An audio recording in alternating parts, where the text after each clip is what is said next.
Let's now put on the hat of the Chief Football Strategy Officer of the Jacksonville Jaguars. Tony, what was that Saturday night game like? What an amazing night. It was one of the greatest nights of my life, and it was what a special day it was. It was like the perfect day, yes. and I was so happy for everybody associated with the Jags, the fans who waited so long to have a game like that and to have that kind of big primetime winner-take-all game. I think, we've been waiting for that in Jacksonville, and so the support of the fans was unprecedented, but also everybody in the community rallied around the players who deserved it. I mean, there's people that have been with the team for a long time that have seen a lot, that have, been through a lot. And I was so happy for all of them, but also really happy for the coaching staff that have come in. Some people that have been here and been here through a lot, but also Doug Peterson and what he's done. I just think Doug Peterson has performed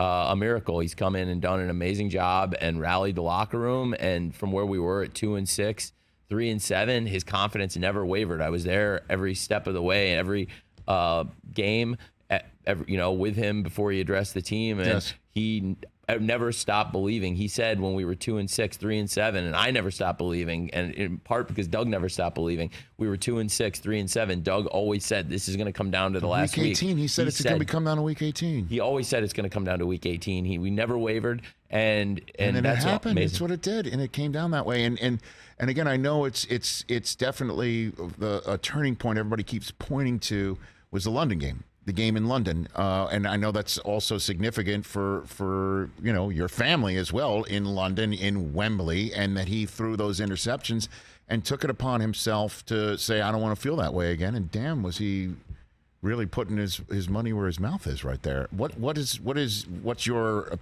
you got a good Trevor Lawrence story where you realize you got this whole thing right? I mean, you probably knew it from Jump Street, but you got a good Trevor Lawrence story? Oh, Trevor Lawrence is amazing.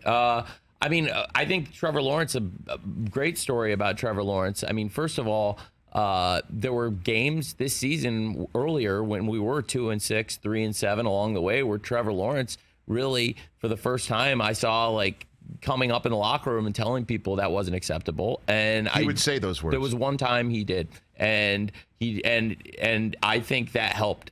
And I think it was a very positive thing. Because you've seen the way the team's gone, and he's taken it upon himself, and he's performed, he's led, but also everybody stepped up. It's been a team effort, and these have been team wins. And from Doug, the whole coaching staff, everybody stepped up, and at some point, everybody's been accountable and really worked really hard. And this is my 11th season working at the Jaguars, and I've never seen a leader like Doug, and we have great things. It's so great to have a quarterback people can believe in, somebody reliable like Trevor, who's been so great. And, I'm a statistician, and when you look at the level of statistical improvement that Trevor's had, it's unprecedented. Catch the Rich Eisen Show every single day on the Roku channel, 12 to 3 Eastern, for free.